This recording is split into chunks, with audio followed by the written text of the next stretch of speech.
Hello my dear students. Already हमने last lecture में पढ़ा था कि लेवल्स ऑफ मैनेजमेंट क्या होता है। आज का हमारा जो टॉपिक है वो है फंक्शंस ऑफ मैनेजमेंट।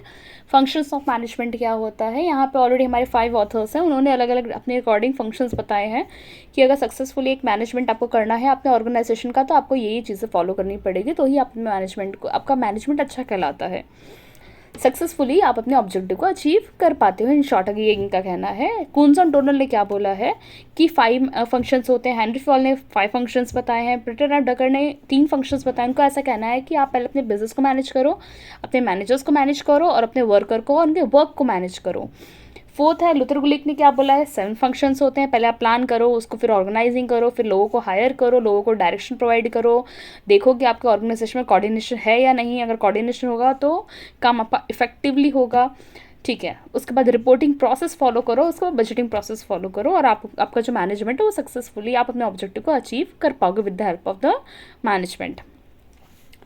उसके बाद उन्होंने जॉर्ज आर टेरी ने क्या बोला, जॉर्ज आर टेरी, ठीक है, जॉर्ज आर टेरी ने क्या बोला है, प्लानिंग, ऑर्गेनाइजिंग करो, फिर डायरेक्टिंग करो और कंट्रोलिंग करो। ठीक है, अभी हम यहाँ पे ऑलरेडी हम आने वाले टॉपिक पे ये सब चीज़ों को बहुत डिटेल में पढ़ने वाले हैं कि प्लानिंग क्या होता है, ऑर्गेनाइजिंग क्या होता है, स्टाफिंग क्या होता है एंड डायरेक्टिंग एंड कंट्रोलिंग क्या होता है, वो आगे हम पढ़ने वाले हैं। फिलहाल अभी हम स्टार्ट करते हैं प्लानिंग से। प्लानिंग मतलब क्या होता है, प्लानिंग मतलब होता है सबसे पहले तो ऑब्जेक्टिव को डिसाइड करना कि हमारे बिजनेस का क्या ऑब्जेक्टिव होने वाला है। अब यहाँ पे मैंने अगर ऑब्जेक्टिव फिक्स कर लिया है, अच्छा ऑब्जेक्टिव फिक्स करने में भी हमें कौन हेल्प करता है, प्लानिंग हेल्प करता है कि आपका ऑब्जेक्टिव कैसे होने वाला है, क्या कैसा आपका ऑब्जेक्टिव अगर आप अचीव कर पाओगे नहीं कर पाओगे, ये सब चीज़ें हम एनालाइज करते हैं। उसके बाद ऑब्जेक्टिव को अचीव करने के लिए मैं देखूंगी कि क्या क्या इसके मतलब on the basis of facts के बेसिस पे मैं क्या कलेक्ट करती हूँ, इन्फॉर्मेशन को कलेक्ट करती हूँ, उसके बेस पे मैं पूरा प्लान प्रिपेयर करती हूँ, उसके बेस पे मैं पूरा प्लानिंग करती हूँ। ये हमारा पूरा का पूरा मतलब प्लानिंग सिर्फ इतना ही नहीं है, प्लानिंग बहुत, इसका जो कंटेंट है वो बहुत ज़्यादा है। यहाँ पे इन शॉर्ट आपको बहुत छोटा सा ऐसे दिखा है कि हाँ ठीक है, प्लानिंग रिड्यूस करता है, अनसर्टेनिटी को रिड्यूस करता है, रिस्क को रिड्यूस करता है, जो भी इंसान है वो क्या काम करने वाला है, कैसे काम होगा, everything is decided in the planning. Planning के अंदर हर एक चीज़ डिसाइड की जाती है। प्लानिंग को यहाँ पे बोला जाता है बेस बोला जाता है, यहाँ पे इसको क्या बोला जाता है, बेस बोला जाता है। ये प्लानिंग क्या है, it is a base for the managerial functions. इसके बेसिस पे ही आपका ऑर्गेनाइजिंग होगा, इसके बेसिस पे ही आपका स्टाफिंग होगा, इसके बेसिस पे ही आपका कोऑर्डिनेशन होगा, इसके बेसिस पे आपका क्या होगा, कंट्रोलिंग होगा। अब स्टूडेंट्स, प्लान किया, प्लान में हमें पता चला हमारा ये काम होने वाला है, उसके बेस पे मैं क्या करूँगी, अपना पूरा स्ट्रक्चर प्रिपेयर करूँगी। स्ट्रक्चर में हमें पता चलता है हमारे ये फंक्शंस होने वाले हैं। यहाँ पे एक ये जो हमारा डिपार्टमेंट है इसमें मुझे 3 लोगों की ज़रूरत पड़ने वाली है, तो यहाँ पे स्टाफिंग किसके बेस पे करूँगी, ऑर्गेनाइजिंग के बेस पे। नेक्स्ट आपका आता है कोऑर्डिनेटिंग एंड कंट्रोलिंग। कंट्रोलिंग में क्या होता है, मैंने प्लान करते टाइम ये सोचा था कि 500 यूनिट्स प्रोड्यूस हो जाने चाहिए। ये मैं एग्जांपल दे रही हूँ आपको, एग्जिस्टिंग फॉर्म का एक एग्जांपल दे रही हूँ, न्यूली एस्टेब्लिश का एग्जांपल नहीं दे रही हूँ। अगर कोई एग्जिस्टिंग फॉर्म है, उसे प्लान किया है कि इस साल 500 यूनिट्स का प्रोडक्शन हो जाना चाहिए, बट जब हम कंट्रोलिंग करने गए तो कंट्रोलिंग में हमें ये पता चलता है कि जब मैंने मतलब सुपरवाइज़ किया तो मुझे ये पता चल रहा है सिर्फ 200 यूनिट ही प्रोड्यूस हुआ है। रीज़न फिर फाइंड आउट करते हैं। अब अच्छा 200 यूनिट प्रोड्यूस हुआ मतलब 500 हमारा क्या हो जाएगा, ये हमारा स्टैंडर्ड हो जाएगा। स्टैंडर्ड हमें कहाँ से मिला है, प्लानिंग से मिला है, तो ये हमें हेल्प करता है। उसके अलावा अब आ जाते हैं हमारा नेक्स्ट टॉपिक पे, दैट इज़ ऑर्गेनाइजिंग। ऑर्गेनाइजिंग क्या होता है, तो ऑर्गेनाइजिंग एक स्ट्रक्चर होता है जहाँ पे हम अथॉरिटी एंड रिस्पॉन्सिबिलिटी लोगों के बीच में डिवाइड करते हैं, जिससे हम अपने ऑब्जेक्टिव को ईजिली अचीव कर पाएँ।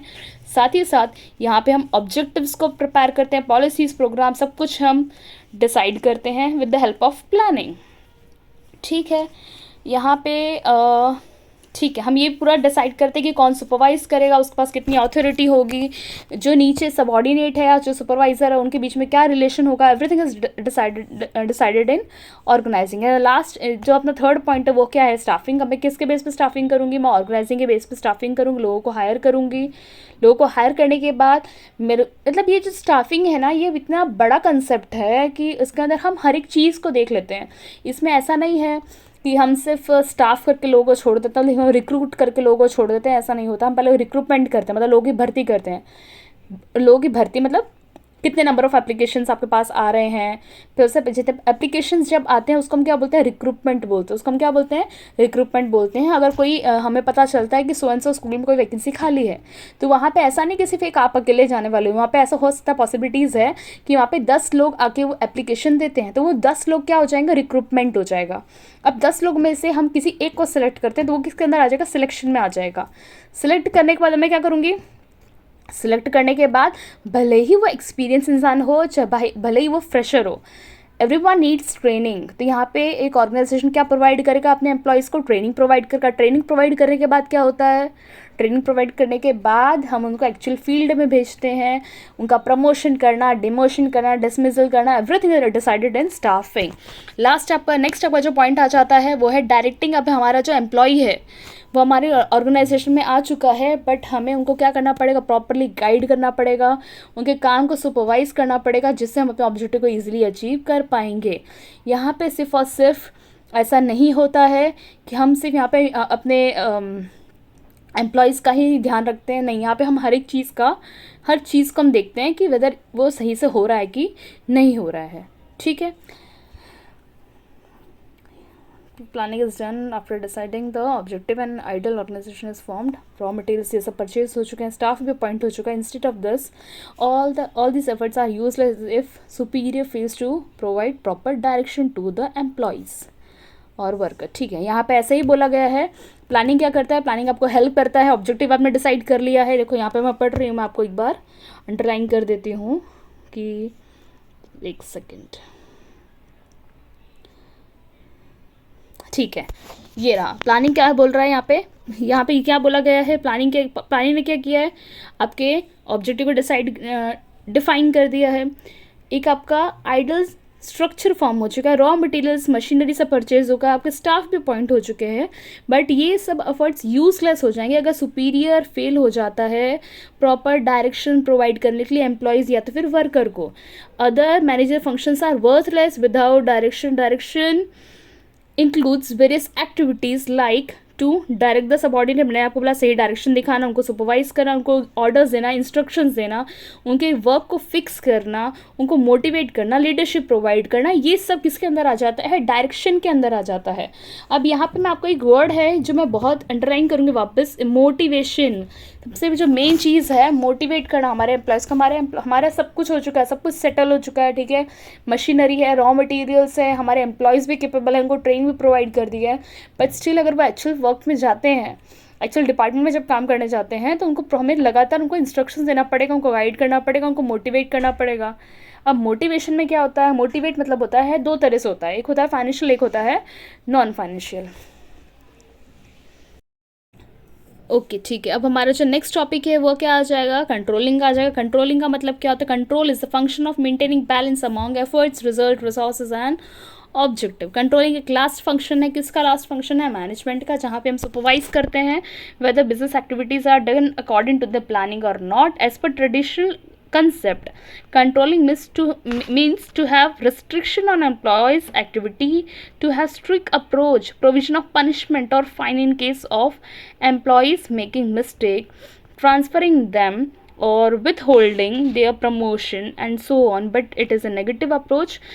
Controlling is a positive approach in modern times. Controlling means to correct the activity, because the function of controlling is not to restrict the activities but to direct them in the right direction.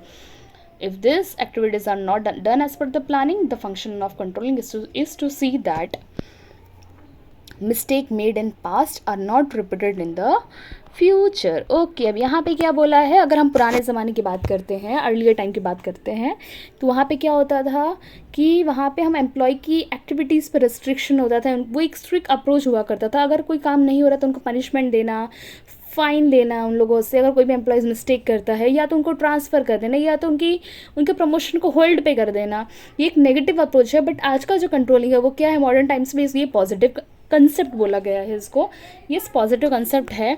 Controlling का मतलब क्या होती है, एक corrective activity है। Function का function of controlling is not to the restrict of the activity but to direct them in the right direction. Controlling का मतलब क्या होता है, कंट्रोलिंग का मतलब होता है अपने एम्प्लॉयज़ को सही डायरेक्शन देना अगर कोई भी एक्टिविटी उन्होंने प्लानिंग के अकॉर्डिंग नहीं हो रही है। The function of controlling is to see mistake made in the past are not repeated in the future. यहाँ पे बस इसका यही काम होता है कि जो मिस्टेक आपने पहले की है, वो जो मिस्टेक अभी आपने प्रेजेंट में की है, वो फ्यूचर में रिपीट होनी नहीं चाहिए। ये हमारा आज का टॉपिक था जो हमने पढ़ा है। ये आगे भी आपको टॉपिक बहुत डिटेल में आएगा, तब हम और अच्छी तरीके से इसको पढ़ने वाले हैं। ठीक है, अगर आपने मेरे चैनल को सब्सक्राइब नहीं किया है तो प्लीज़ सब्सक्राइब कर देना। आने वाले टॉपिक में, आने वाले वीडियोस में हम हर एक टॉपिक को कवर करने की कोशिश करेंगे। जितना भी हो सकेगा हम पूरा डिटेल में पढ़ने की कोशिश करेंगे। Thank you so much.